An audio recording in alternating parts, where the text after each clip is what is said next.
Que bom a gente estar juntos aqui como família. Família é isso, né? A gente aceita com os defeitinhos, com tudo que tem, mas é uma benção. Por isso que quando Deus deu a visão ao pastor Carlos Alberto de uma igreja família, não necessária, como eu já disse aqui, obrigatoriamente, estava falando de família pai, mãe, ou marido, esposa e filhos. Não. É o entendimento que nós temos de que família é importante e é fundamental para a nossa vida, para a nossa história. Por isso que o investimento na família, ele não pode ser postergado ou colocado em segundo plano. O investimento na sua, na minha, na nossa família, ele deve ser prioridade. Às vezes a gente, com muita ênfase, veemência e de forma mais incisiva, destaca, você pode até perder coisas, perder tudo, mas não perca a sua família. Então, esta é a base, este é o fundamento da nossa fé, este é o fundamento do princípio cristão, a valorização daquilo que Deus criou. Sabedores que somos, que na Bíblia, gente, na Bíblia, é importante a gente entender isso, só existem duas instituições, duas que Deus estabeleceu. A primeira delas, o casamento, lá no Éden. Deixará o homem pai e mãe, unir-se à sua esposa, à sua mulher, e serão ambos uma só carne. A família é a primeira instituição que Deus estabelece, que Deus cria. A segunda instituição que Deus criou foi na pessoa de Jesus. Eu edificarei a minha igreja e as portas do inferno não prevalecerão contra ela. O pecado interrompeu por um período a questão da família. Como que o pecado fez? O pecado, agindo malignamente, como ele age, o pecado é excessivamente maligno, diz Romanos 7,13.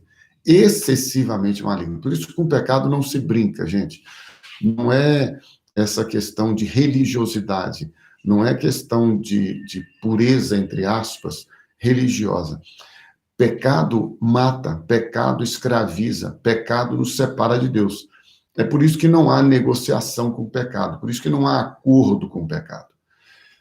Então, dito isso, a instituição família que Deus criou lá no Éden, ela foi temporariamente, parcialmente interrompida, este projeto, esta criação, porque o diabo introduziu no coração do homem o pecado.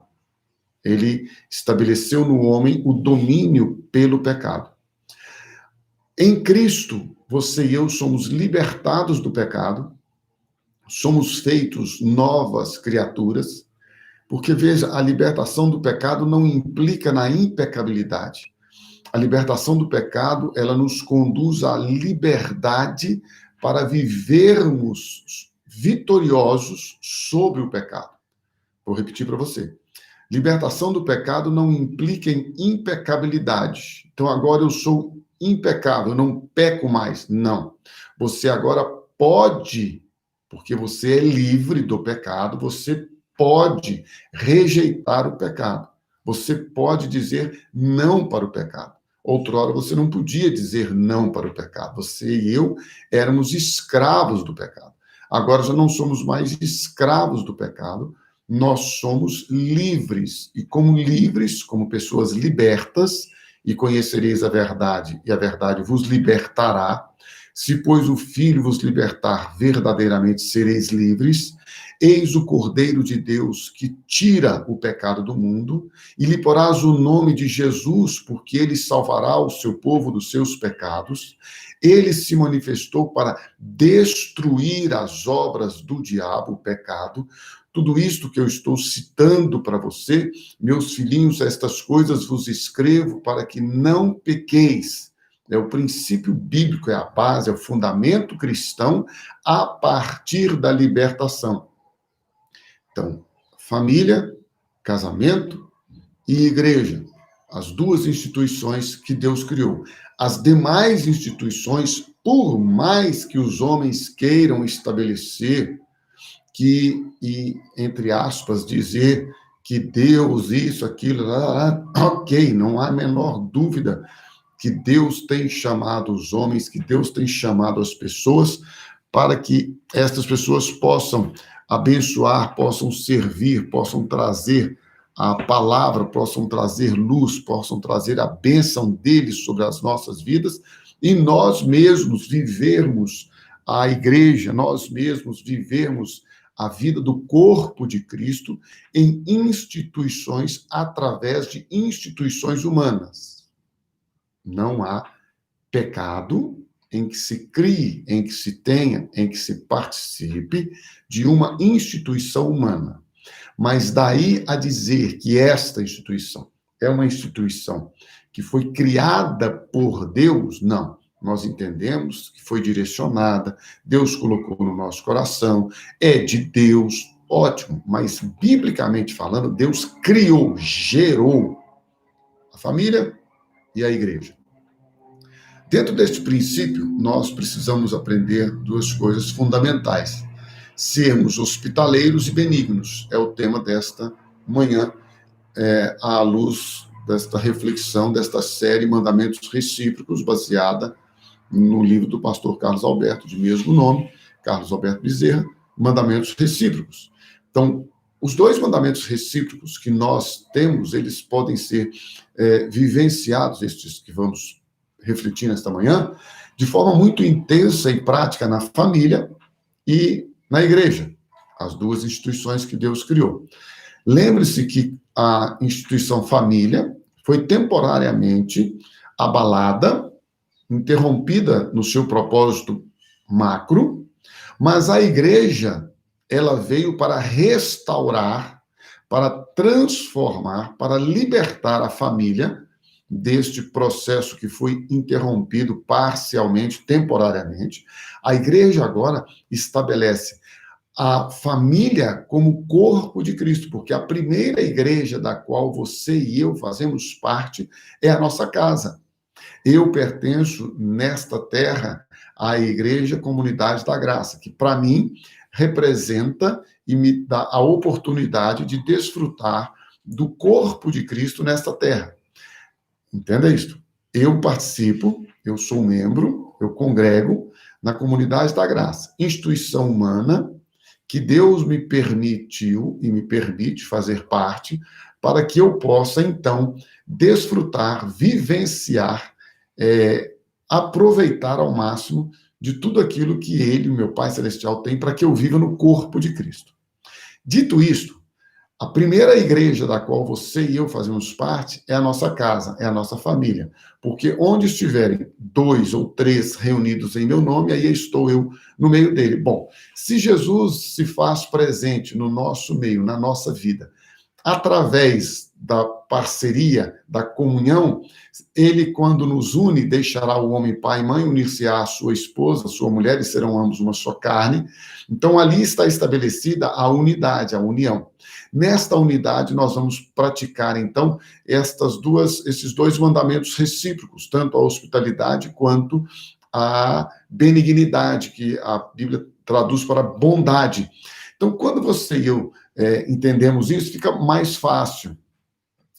A palavra de Deus, como eu disse, ela tem algo muito importante para você e para mim, porque se nós entendemos, como eu disse, desta forma, as Escrituras Sagradas nos dizem, e eu quero acompanhar com você nesta manhã, este tema tão importante. Já pensando em Atos capítulo 2, versículos 42 a 47, quando o apóstolo Paulo, ele diz que os irmãos, Lucas, escrevendo Atos capítulo 2, a partir do versículo 42, ele relata a experiência dos irmãos da igreja em Jerusalém. A primeira igreja, viu, gente? A primeira instituição humana que surgiu na pessoa de Jesus nesta terra é a igreja em Jerusalém.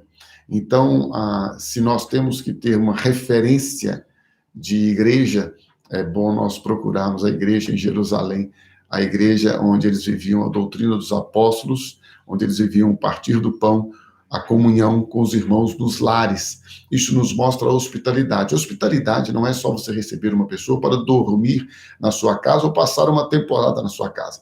Isso também faz parte da hospitalidade, porque se você perceber, é interessante que naquela época de Jesus, as hospedarias, né, vamos chamar assim, elas eram um lugar de prostituição, era um lugar de muita promiscuidade, era lugar onde pessoas que não tinham bons hábitos passarem uma noite ou um tempo.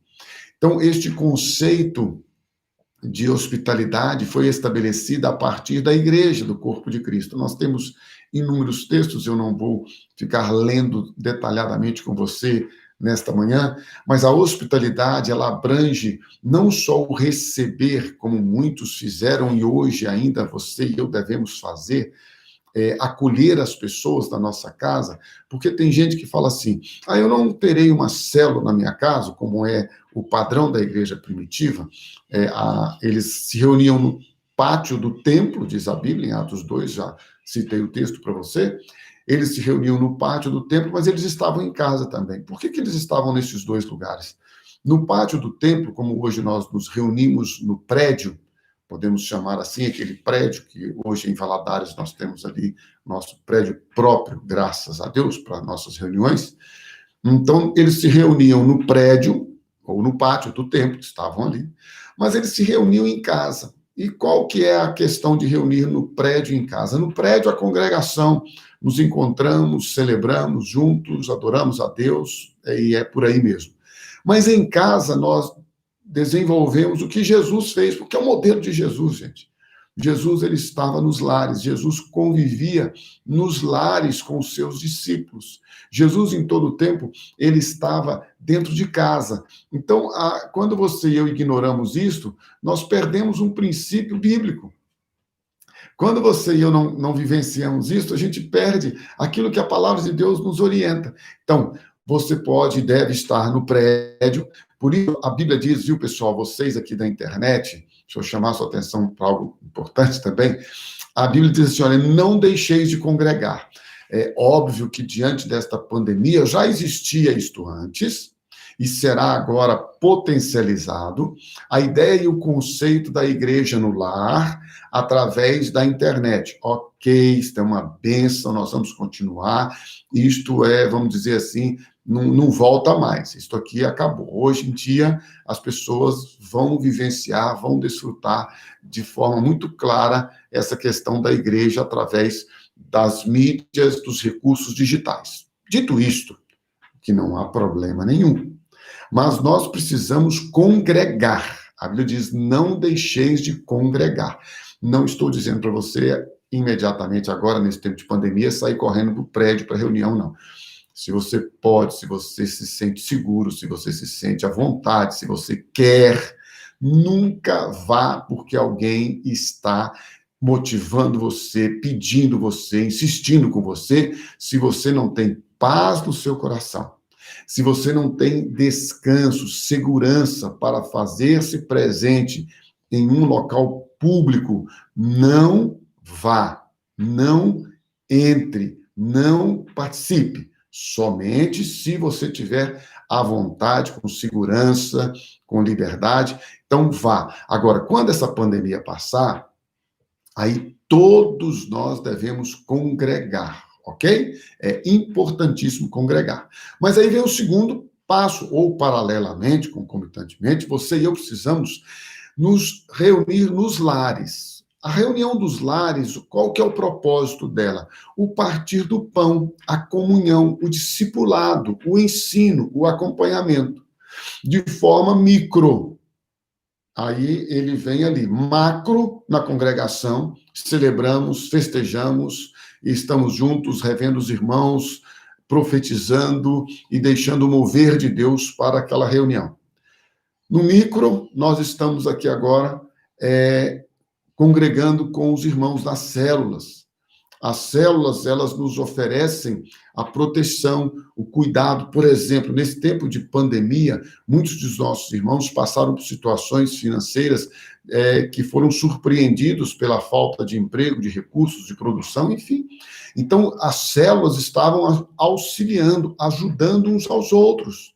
Pode ser através da igreja ou a própria célula fazendo este trabalho, movendo nesse trabalho para quê? Para abençoar as pessoas. Daí você entende a importância da célula. Na célula nós podemos abrir o nosso coração, compartilhar uma necessidade. Não é fazer da célula um lugar de terapia, de grupo, para poder chegar lá. Infelizmente, as pessoas muito não têm esta sensibilidade, né? Ou o chamado desconfiômetro, e tomam conta da célula falando os seus problemas. Não, isso aí você vai falar ou com o seu psicólogo, ou depois um discipulado individual. Né? Aí, depois do micro da célula, nós temos o discipulado individual. E o que isso tem a ver com hospitalidade? Tudo. Tudo a ver. Você não é hospitaleiro só quando você recebe alguém para dormir e estar na sua casa. Você é hospitaleiro quando você abre as portas do seu lar e recebe as pessoas. Isto é hospitalidade. E como que você recebe as pessoas? Com o melhor que você tem. E se o melhor for água, é água que você vai servir. Porque houve um tempo lá, pelo menos na Comunidade da Graça, em Valadares, que nós tivemos que dar uma chacoalhada na turma lá, porque começou uma competição dos lanches. Aí cada um queria ver o lanche que fazia. Gente, perdeu o foco. A célula não é para lanche. Nós não vivemos para comer, nós comemos para viver. A célula não é lugar de ficar batendo papo até meia-noite, não. As pessoas trabalham. Opa, bora! A célula é lugar de você chegar, compartilhar suas necessidades, confessar, se for o caso, suas crises, suas inquietudes, ou seus pecados, ou as suas tentações, receber oração dos irmãos, ou vamos para o individual, um a um. Lembrando que um a um é homem com homem, mulher com mulher. Não compartilhe suas intimidades com gente do sexo oposto que não seja o seu cônjuge ou seus pais. Não faça isto. Tenha alguém da sua semelhança que você compartilhe. Obviamente, existem assuntos que você vai procurar o ministério pastoral. Ok, estamos falando de outra coisa. No dia a dia, você vai ser hospitaleiro, recebendo as pessoas na sua casa, ouvindo as pessoas, sendo hospitaleiro com o melhor que você tem. Vai receber uma pessoa para dormir na sua casa, não tem quarto de hóspedes, não tem um quarto sobrando, arrume o seu quarto e ofereça o seu quarto. Lembrando sempre que não se deixe ser constrangido por causa da hospitalidade, porque tem gente que é folgada. Tem gente que é folgada, que chega e quer tomar conta, que chega e quer já folgar-se, né? Vai ficar ali aproveitando. Não. Receba as pessoas com amor, receba as pessoas segundo o princípio bíblico, mas tenha prudência, tenha bom senso e lembre-se, sua casa é sua e você precisa preservá-la de todas as influências que não são saudáveis. 1 de Pedro 4:9, portanto, já caminhando para a próxima reflexão da benignidade, diz: sejam mutuamente hospitaleiros sem reclamação. Então, não venha reclamar.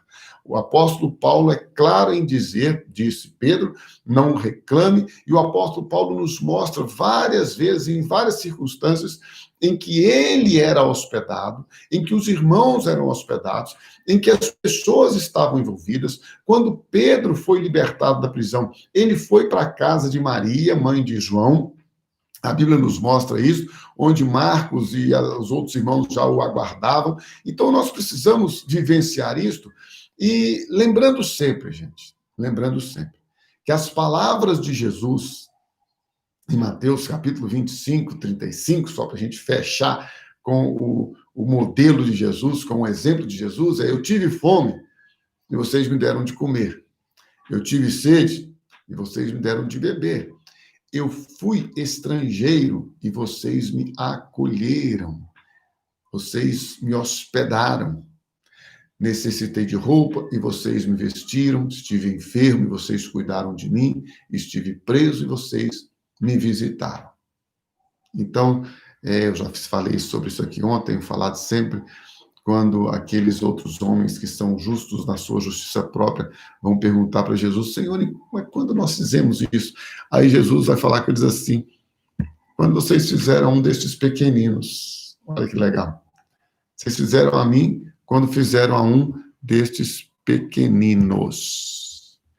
Sede benignos uns para com os outros, segundo ponto desta manhã. Primeiro ponto, sede hospitaleiros. Então, a hospitalidade você exerce quando você está vivendo ali na comunhão dos santos. Receba os santos, hospede, não necessário obrigatoriamente na dormida, nas pessoas estar na sua casa, mas se precisar, receba também a pessoa na sua casa, porque muitas vezes, fazendo isto, nós recebemos os anjos enviados por Deus para nos abençoar. Este é um princípio bíblico tremendo que você e eu podemos participar.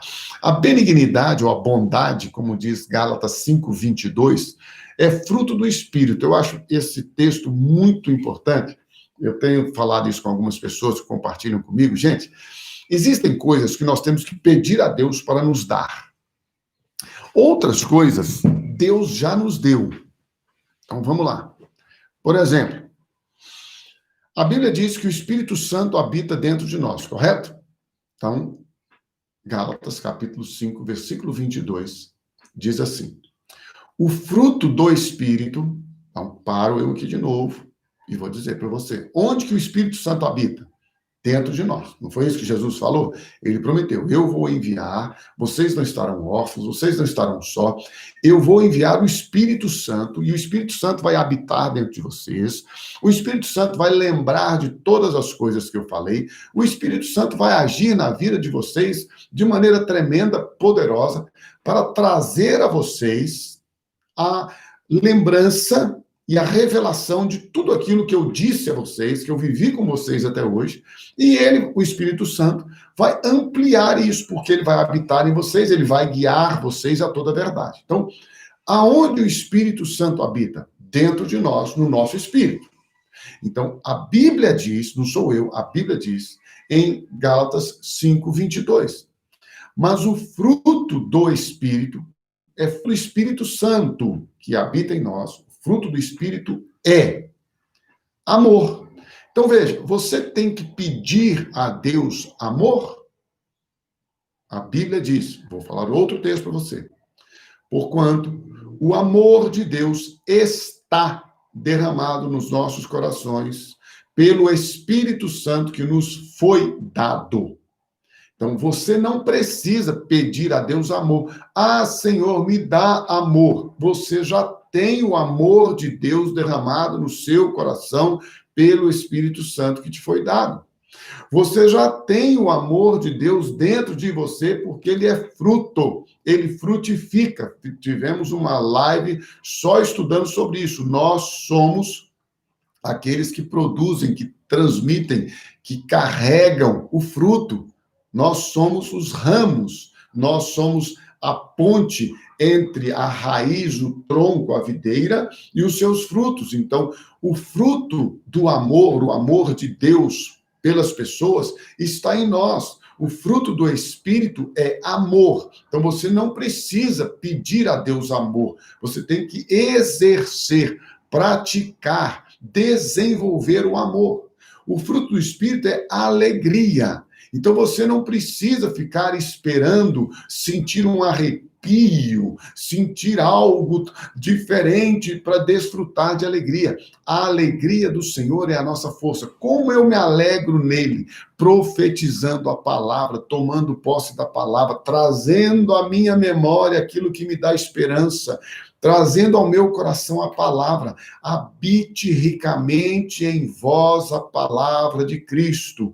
Tem que habitar, eu tenho que saber a palavra, eu tenho que me alimentar da palavra. Nem só de pão viverá o homem, mas de toda a palavra que sai da boca de Deus.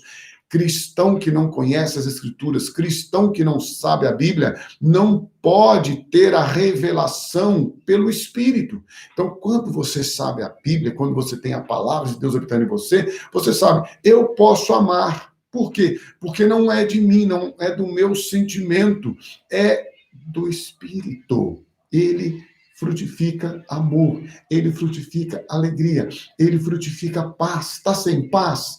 Está inquieto, não está dormindo, está indeciso, está sem... Vai orar.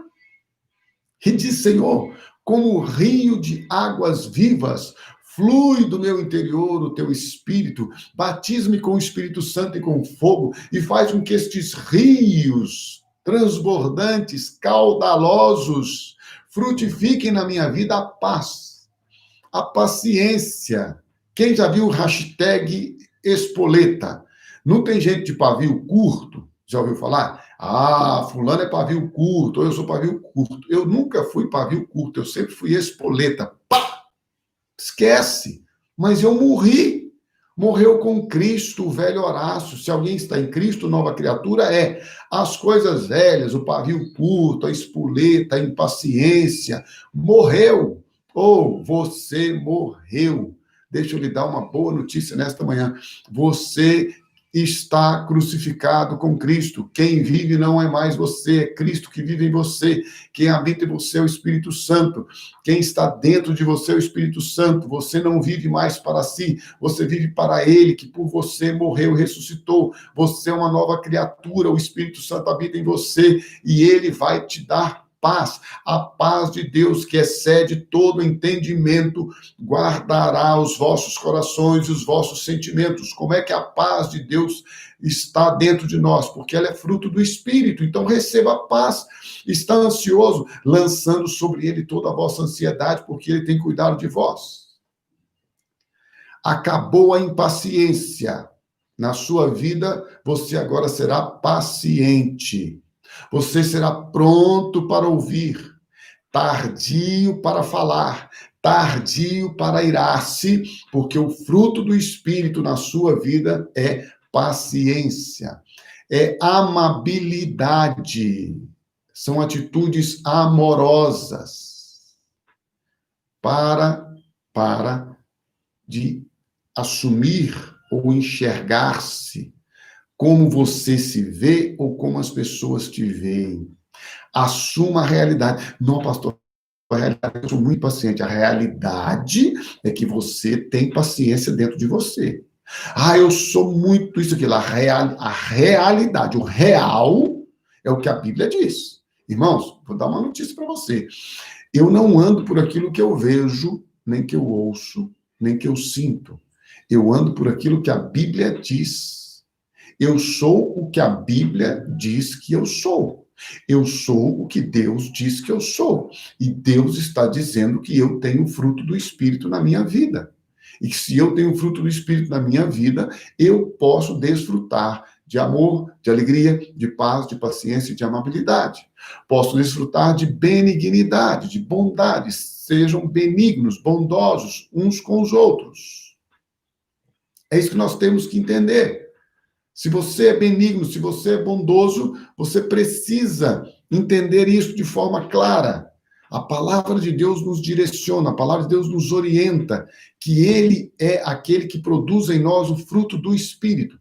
A fidelidade vem dele, a mansidão, o domínio próprio. Contra essas coisas não há lei. Mas voltando então para a hospitalidade, você a pratica na sua casa, na sua célula, recebendo as pessoas todos os dias, frutificando no amor, e você pode ser bondoso, benigno, como dizem algumas traduções, e essa benignidade faz com que você e eu possamos viver e desfrutar de um relacionamento saudável uns com os outros, porque nós não estamos pensando no princípio, não estamos voltados para aquilo que Deus está, entre aspas, movendo nas nossas limitações. Nós estamos firmes, focados naquilo que Deus faz em todo o tempo, em aperfeiçoar-nos, em fazer coisas novas na nossa vida. Receba isso para a sua vida. Você tem o Espírito Santo, você tem o fruto do Espírito na sua vida. E a gente já vai caminhando, então, para o finalzinho dessa reflexão em Efésios, capítulo 4, versículo 32, quando o apóstolo Paulo diz assim: sejam bondosos, sejam benignos, e compassivos uns para com os outros. E eu destaco aqui neste texto, perdoando-se mutuamente, assim como Deus os perdoou em Cristo Jesus. A melhor forma de você praticar a benignidade, a bondade, a prática deste exercício de fé é no perdão. Gente, perdão é algo que nós precisamos praticar, nós precisamos vivenciar a cada dia. E isto é fruto da benignidade, da bondade, da compaixão no nosso coração. Então, o apóstolo Paulo nos ensina em Efésios 4:32. Sejam benignos, sejam bondosos e compassivos uns para com os outros, perdoando-se mutuamente. Que o Senhor te abençoe, que o Senhor te renove, que o Senhor resplandeça sobre a sua vida a graça dele, a bondade, a misericórdia, o amor e a paz.